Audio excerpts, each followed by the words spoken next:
Good evening, everybody. Welcome to the Let Me Bend Your Ear podcast. My name is Frank. I'm the host of the show. And I know if you are a regular listener to this podcast, it's been a minute since I've been on. So, to those who are watching it live now or will listen or watch later, welcome back. As you can see, obviously, if you're watching the show, it's in black and white. So, my family was kind enough to get me a 4K webcam for the podcast because my oldest son, quite bluntly told me for Christmas that the video podcast quality looked like garbage. He's not wrong. I was using an internal camera on a Chromebook, so not exactly high quality video. Now, as you can see, I think the video is much better. Definitely looks better. Now, it's in black and white. That wasn't a creative decision or some kind of auteur or film noir, if you will, type of decision. I had it in color, and something happened, and I ended up unintentionally putting it in black and white. I was trying to figure out how to get it back, but I actually think it looks pretty cool. So I'll watch the playback on the live feeds to see how it looks, because I might end up actually keeping it this way because I think it actually looks nice. And hopefully the setting behind me looks better too. Obviously, when I normally record, I record late at night when the family's sleeping. My wife is out of town with my son for a tournament this week, so I've got the house to myself, and I've kind of changed the location and added this little background here. So it's definitely more comfortable. I look more centered. So hopefully, aesthetically, this looks a lot better, and I'll hopefully do it this way from now on. Again, regarding the black and white, I'll see how it looks on the playback. If it looks terrible, I'll figure out how to get it back in color. If not, I kind of like it actually. So let me know what you think about it. So again, welcome back. Obviously, if you are a regular listener or watcher of this podcast, I discuss and review movies new and old. Now, what I will say regarding movies is probably it's going to be a lot more old movies sprinkled in with new movies because, to be quite frank, I haven't been able to really watch a lot of new movies over the last couple of months and going into the holidays. It's been extremely busy with my family. So, a lot of stuff I'm going to be watching is stuff that I've already reviewed. I've actually got a list of movies that I've watched over the last few months that I'm going to be referring to. I may pop in a new movie now and then. I know One Battle After Another is on streaming. So as things come to streaming, I will try to watch and review them for the podcast as well. I definitely want to do that, going forward, but it's probably going to lean or skew to older movies for the next little bit unless there's something really I want to go see that makes me get out to the theater and I have time to do so. So today I'm going to actually discuss, well, actually, before I get into that, some housekeeping. You can watch this podcast live or after the fact on X, YouTube, Rumble, and I'm missing something. No, X, YouTube, and Rumble. Those are the main three places you can watch it. So if you want to watch the video podcast, you can watch it at those locations. The handle for each one of those locations is at Bend Your Ear Pod. If you go to Rumble, it's Bend Your Ear Podcast. Follow the show on X if you don't mind. I'm going to build up the follower base. That's at Bend Your Ear Pod, as I stated. You can follow me there. You can also follow me on Instagram. That's at Bend Your Ear Pod. I'm still trying to figure out what to do with my Instagram regarding maybe doing shorter reviews because, frankly, the ability to stream onto Instagram is kind of a pain in the neck for me. And I frankly don't have the time to figure that out. I've tried to do it. It hasn't really worked. So I'll keep looking into that. I may end up just recording Instagram exclusive things, maybe like a short little review. I don't think people watch long form videos on Instagram. I could be wrong. I'm not a social media expert, but I don't think they do. They'll watch little clips. So maybe I'll do like a 2 or 3 minute quick hit on a movie or a recommendation, something like that. So I'm trying to figure out what to do exclusively on Instagram because I know a lot of people use Instagram and I want to at least utilize that tool to help build the show in a way that I can do it easily. And I think smaller snippets of reviews or recommendations on movies might be the best way to go. So I'm still working on that. So, but if you can't follow the Instagram there, the handle is also at Bend Your Ear Pod. If you want to email the show, the email is bendyourearpodcast@gmail.com. The website is letmebendyourear.com. All the shows are available there as well. If you listen to this as an audio podcast, you can go to pretty much wherever you get your podcast. The show's available on Spotify, iHeartRadio, Apple Podcast, Google Podcasts, which I think is YouTube Podcast now. It's basically, if you just go to Google and type in "Let Me Binge Your Podcast," it'll come up wherever it's available. It's also available on Amazon. So pretty much wherever you get your podcast.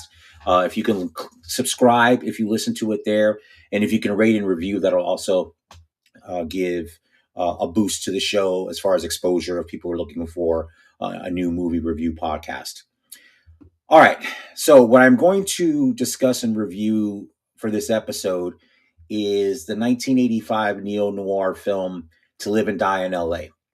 Now, this film was directed by William Friedkin. So if you are a film fan, Friedkin is a legendary director. Obviously, he's best known, probably the two best movies he's known for were in the 70s, 1971's The French Connection with Gene Hackman, who won an Academy Award for Best Actor in that film. He played Popeye Doyle based on a true story. The movie is famous for one of the greatest car chases in the history of movies.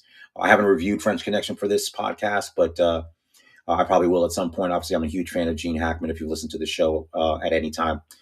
The second film he's most famous for is 1973's The Exorcist, which, of course, for a lot of people is one of the greatest, if not the greatest, horror film of all time. I can say for The Exorcist, I saw that movie. I've only seen that movie one time, and I saw it when I was like 13. And here's the thing: I saw it on they aired it on NBC, so of course it was edited. And that movie scared the living crap out of me as a 13-year-old. Like, it was unsettling. So I've never seen the uncut version of The Exorcist. I know all the things that were cut out and the scenes that are famous in the movie that are horrifying. And it's a supernatural thriller, but it's, like I said, one of the best horror movies that's considered ever made. He's also made a great film, I think in 75, called Sorcerer with Roy Scheider, which is a cult classic film. I've seen that. I saw a long time ago. So I'll probably rewatch it for the podcast as well. He made movies, all the way up until a couple of years ago. I think his last film was kind of a remake of the Caine Mutiny trial. I believe it starred Kiefer Sutherland and some others. I haven't seen that film, but I think that was his last film before he passed away a couple of years ago. Now, To Live and Die in LA came out in 1985. So this movie I watched for the podcast. I had watched it a long time ago, actually probably around the time of 85. So the movie stars William L. Peterson. And if that name sounds familiar to you, he's probably mostly known now for his stint on CSI. He was Gus, is it Virgil Grissom? I believe his name was. His name was Grissom, the character's name. I never watched CSI. So he's known for that. But in the 80s and 90s, he was a very busy actor. He was in To Live and Die in LA. He was actually in Fear, the film with Mark Wahlberg and Reese Witherspoon. I think he played Reese Witherspoon's father. And the other film he's known for in the 80s, other than To Live and Die in LA, which came out a year later, is Manhunter. Now, I have reviewed Manhunter for this podcast, and you can go back into the feed and see that review. So Manhunter, of course, is the film directed by Michael Mann, and that's the original film version of Red Dragon, which was remade later. I think Brett Ratner directed it. And, of course, that being known for the novel by Thomas Harris, the creator of Hannibal Lecter. So, of course, in Manhunter, Hannibal Lecter is played by Brian Cox, who's in Succession, been in a bunch of other stuff, and was fantastic as Hannibal Lecter. And Michael Mann's direction, the cinematography, the music in the film, phenomenal. Great movie. Love that movie. And like I said, you can go to the feed and see my review of that or listen to it on the podcast feed. So To Live and Die in LA, like I said, came out in 1985, directed by William Friedkin. And again, starring William Peterson. It's got an early performance. I don't know if it's the first performance, but the early performance of Willem Dafoe. John Panko's in it. Another early performance of John Turturro. Dean Stockwell's in it. So basically, this is a neo-noir thriller about actually the Treasury Department or Secret Service. So William Friedkin is a Secret Service agent named Richard Chance. So at the beginning of the film, he's on the detail actually protecting President Reagan. They kind of, fictionalize that and discuss that. So he ends up on a case chasing a counterfeiter after his partner is murdered. So he's going after this counterfeiter. This is played again. The counterfeiter is played by Willem Dafoe. Like I said, early, he's young, very early role in the movie. So he is Eric Masters, who is a master counterfeiter. So he's been able to successfully sell counterfeit bills. He kind of has a front as a regular businessman. He's very meticulous. He's very careful. And the movie is basically a cat and mouse game between Chance and Masters. Now, John Pankow plays John Vukovich, who is a police officer who partners up with Chance to chase down this counterfeiter to try to catch him, and of course, avenge the murder of his partner. So, some things that are very good about this movie. I'm going to start with the music. I usually don't go there first, but the soundtrack was actually done, and depending on your view of this particular band, it may be good or bad. Wang Chung was an '80s band. They had a couple of big hits, Dance Hall Days, you know, Wang Chung Tonight, a couple of big hits. They didn't have a ton of hits, but they had a couple of big hits. They actually did the theme song for this movie, To Live and Die in LA, which was titled the same title. I actually love that song. It's the theme song that kind of runs through the movie. And they did the music as well, which was interesting. So it's definitely an 80s artifact in that sense, definitely, synth heavy pop music that propels the soundtrack of this film, which I enjoyed very much. It's one of the things that makes it unique. And like I said, depending on your view of Wang Chung or of 80s type music, if you're not a big fan of 80s music, you may not love it that much. I am, so I liked it a lot. And William Peterson's performance as Richard Chance in the movie he's very good. He's always very intense, just like in Manhunter. When I rewatched the movie for this podcast, the thing that was interesting was that I didn't remember what a scumbag he was, to be honest with you. He's the protagonist of the movie, but he's kind of that cop that plays outside the rules. But he's just not even so much that, because you see those characters all the time. But yeah, I just don't remember him being as morally questionable, because it had been probably 30 years since I'd seen the movie, and I remember liking the movie a lot. And I guess I didn't remember. It was surprising to me. I thought it was going to be he was more straightforward, good guy, bad guy. It's definitely not that.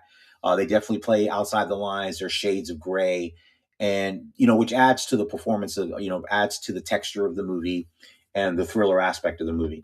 Now, with William Friedkin, what you always are going to get is he is a fantastic director of action. So obviously, the movies that I cited a little bit earlier, French Connection and Sorcerer, which had, both of those movies have, at least one, if not multiple, outstanding action set pieces. And To Live and Die in LA is no exception. There's a chase scene a little bit more than halfway through the movie that's along the highways of Los Angeles and freeways through traffic. Fantastic, fantastic action sequence. So again, being William Friedkin, that doesn't really surprise me. And like I said, it's a straightforward story. It's basically, Chance and Masters trying to catch, or excuse me, Chance and Vukovich trying to catch the counterfeiter, and kind of what it takes to do that. So this movie, when it came out, it was considered. So William Friedkin was kind of, I don't know if it's the term's director's jail, because I think he was making films.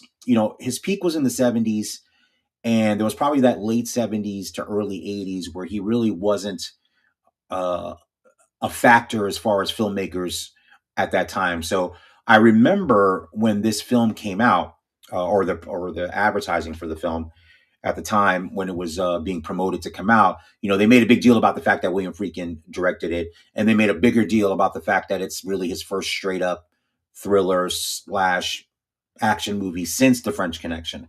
So obviously they were trying to bring up the glory days of his peak 70s career. And a lot of people saw this as a revival. And I remember when the movie came out, it got good reviews.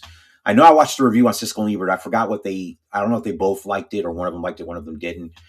But that probably urged me to go see it, because I actually saw it. I didn't see it in the movies. I saw it on video.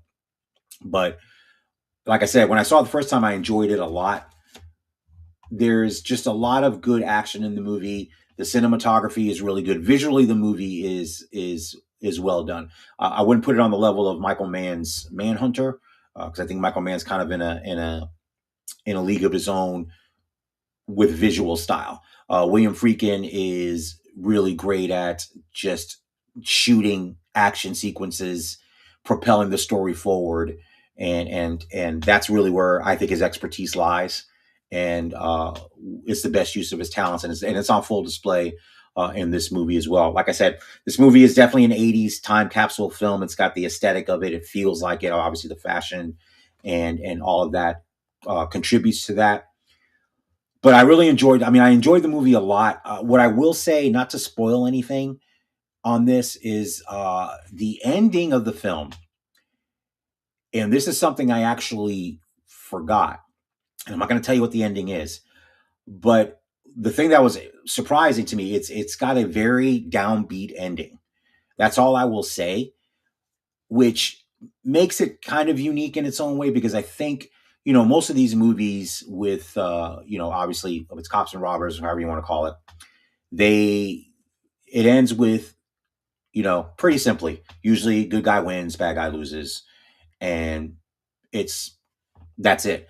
Now there are aspects to that in this movie, but when it gets to the end of the movie, something happens that's very surprising. Like, I was actually shocked, and the end of the movie is kind of downbeat, and I think it's consistent with the rest of the film. As I stated a couple of minutes before, I had forgotten that William Peterson's character, the Secret Service agent, is definitely more morally, what's the word, dubious than I had originally remembered. And like I said, it had been probably 30 years since I'd watched this movie. So that's kind of, when I rewatched it, it was kind of something that I was surprised about, because I didn't really remember that. And I think the end is consistent with the rest of the film, even though I was surprised by it. But then when I thought about it, and after the watch, I was like, yeah, I mean, that kind of makes sense. So again, nowadays, television and movies, morally questionable lead characters, or if you want to call them anti-heroes, that's probably the best word for it. That's a common thing. You see it in television all the time, whether it's Breaking Bad or Barry or The Shield or The Sopranos. Pick a show where the lead character is quote unquote an anti-hero, where it's someone where you wouldn't want to be friends with that person in real life. You wouldn't want to be that person in real life, because you're usually not a very good person. And it's on display here in this film as well. But again, as a straight thriller, neo-noir, it is definitely a neo-noir picture. So obviously it's got those hallmarks of a noir film, where, as I stated, most of the characters, if not all of the characters, are morally questionable. So that's why it fits for that genre. I mean, there's really not a white hat good guy. Probably the only white hat good guy in the film is the partner that's about to retire, that gets murdered, which sets the things in motion for the chase to find the counterfeiter. So that's probably it. Other than that, pretty much everybody else is morally questionable, which is, like I said, the hallmarks of a noir film. Regarding if there's a femme fatale in there, I don't know. Darlene Fugel's in the film as well. She plays Ruth Lanier, who is she sleeps with Chance, the main character. She's kind of a questionable person that way. I don't know if I qualify her as a femme fatale, because usually I probably would, because femme fatale usually controls the action and usually is the one behind everything, or proposing the lead to doing questionable things, and usually getting the lead in trouble while she tries to stay out. So I don't think she qualifies as that, but she's definitely involved in the story, and is working actually as a CI for Chance, and of course he's sleeping with her, which of course is morally questionable. And her story revolves in the film as well. So things happen to her. So again, it's a very good mid '80s neo noir thriller. Is it on the same level as The French Connection? I don't think I would put it there, but I think it was very entertaining. I think on the rewatch, though, what I will say is, I think on the rewatch, I think I probably liked it a little bit less than I did the initial time I watched it 30 years ago. And I don't know if I was trying to come up with what I didn't like about the movie. It's tough. I'm not really sure what I thought could be better.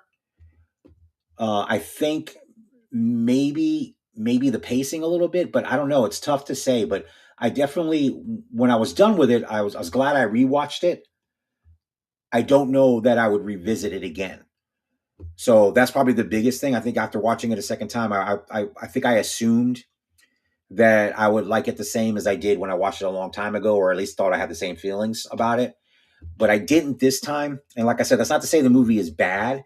It's just for me, and when I give my review here in a few minutes, it's always for me what pushes a film definitely to the 4 star or the 5 star category, or at the very minimum the 4 star category, is rewatchability. Would I revisit the movie?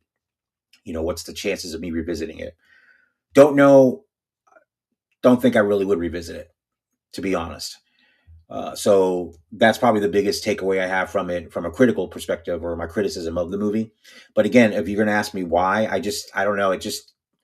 I don't know if it was too much of a morally questionable movie that that it turned me off a little bit. But I can't really nail it, and that's tough, especially when I'm trying to give a review. But I could just only, for me, a movie's going to have the impression on me that it does, good, bad, and different. But again, a lot of it I liked.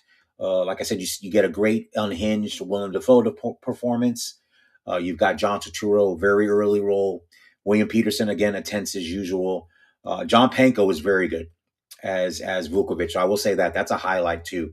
Him playing the cop partner. So he's kind of he's a stand up guy. He's a moral cop, and of course he's offended by Chance's actions, but he still wants to get this counterfeiter as well. So he ends up kind of compromising in the sense that for the bigger goal of catching this guy.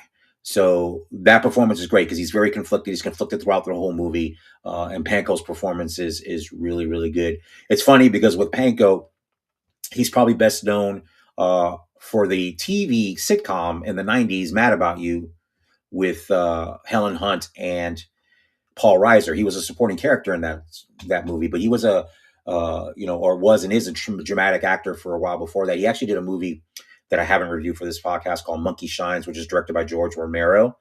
A very unusual movie that I actually enjoyed very much. I may review it for the podcast, but Panko has a big supporting role in that film. And again, a dramatic horror film, and he's good in that as well. But he's very good here in To Live and Die in LA. So that's a great performance in this movie.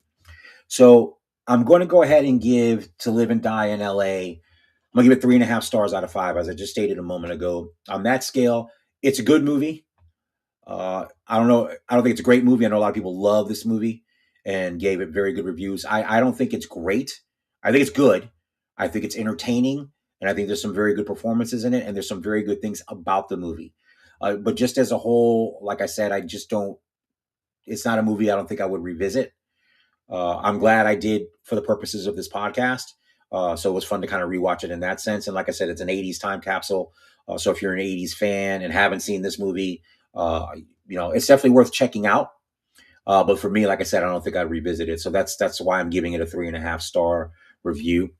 So again, that's 1985's To Live and Die in LA, directed by William Friedkin, starring William L. Peterson. And as I stated earlier as well, he had a pretty good back-to-back. So like I said, the next year, William Peterson was in Manhunter, which is a far superior film. I think it's a classic. I love that movie a lot. So if you haven't seen Manhunter, definitely check it out. If you want to check out my review, like I said, just go back into the podcast feed. I did review Manhunter, directed by Michael Mann. So again, 3.5 stars for To Live and Die in LA. All right. So again, hopefully I'm going to watch the playback of this later. I'm kind of digging the black and white. Like I said, I think I might leave it this way. If it looks good on the YouTube feed, X feed, I kind of like it. So sometimes it's called a happy accident. So what I would ask you to do, if you can, if you see up here, actually, there you go, this side, see a QR code right there. If you want to, support the show, I would appreciate that. There is some costs associated with it, not major costs, but there are some costs. The streaming software, the website, things like that. So anything you can give, that'd be great. I'd appreciate that. And you can support the show using that QR code. or you can go to X and you can hit the tip jar. You could do it there as well. What I would ask for everyone that's listening and watching the show, first of all, thank you. If you listen on the podcast feed, if you can, first subscribe so you get notifications when new episodes come out. And if you can rate and review the show, again, that's the easiest and free way you can help get the show exposure. So obviously, hopefully with the improved video here, the improved setting, like I said, as my son brutally pointed out to me, if you look at any episodes before this one, the image quality was terrible and the setting was kind of terrible. This I definitely like a lot better. So hopefully I'll record this going forward with this backdrop, and move forward with that. And then hopefully the quality of the video is better as well. So again, if you're watching it on YouTube, click and subscribe to the channel. That's at Bend Your Ear Pod. If you subscribe, of course, you'll get notifications when the show goes live. And of course, if you don't watch the show live, you can always watch it later at your leisure on YouTube or on X or on Facebook. As far as X is concerned, I finally figured out, because it used to irritate me, because sometimes I used to like to watch videos on X, but I just finally figured out the little button to make the video come to the forefront so you can watch a video without it stopping, and you can get out of the app and just watch it there. So if you'd like to watch videos on X, you're able to watch this podcast on X. You can watch it on Rumble. So please subscribe on Rumble as well. If you watch other things there, the show is available and it streams on Rumble, and you can watch it later if you don't watch it live. And again, please feel free to go to the website, letmebendyourear.com. Like I said, that has every audio podcast all the way back to episode 1 when I was doing sports, movies, and politics, way back to then. But now, of course, this is just a movie podcast, again, where I discuss movies new and old. And feel free to email the show. Again, the email is bendyourearpodcast@gmail.com. And like I said, I'll respond to all emails. The best place to really reach me is on X. I'm on there all the time. I love talking movies with anybody, discussing that. So if you have any suggestions for the show, any movies you'd like me to review, specifically older movies, please let me know. I'll definitely take those suggestions. And if there's something I'm interested in or something, a lot of people talk about, then I'll be happy to review it as well. So again, the X handle is at Bend Your Ear Pod, which is also the handle for Instagram and for YouTube. So if you can just follow there and recommend the show to a friend. If you're on X, if you can retweet my tweets. I haven't done too many movie tweets lately.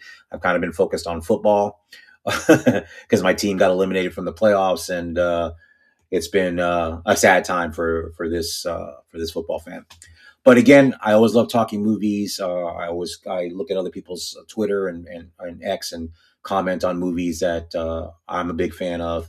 And hopefully you'll get that from this podcast as well. So again, I really appreciate everyone that's listened, that downloads the show. And like I said, if you want to recommend it, please do.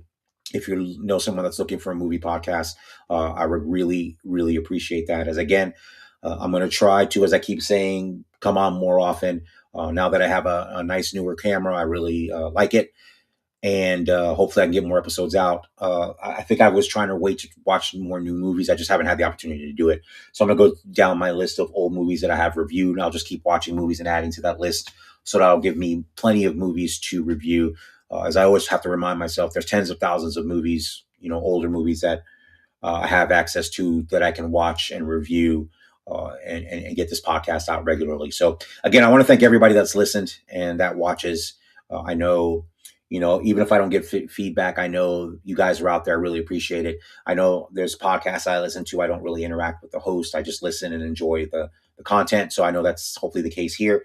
So even if I don't hear from you, I appreciate you listening to it, watching it, and recommending it if you do that. So again, thank you. And to recap, To Live and Die in LA, directed by William Friedkin, starring William L. Peterson, I have given 3.5 stars out of 5. So again, thanks for listening. Hopefully I will be back on very soon with another movie review. And I hope everybody has a fantastic week. Take care.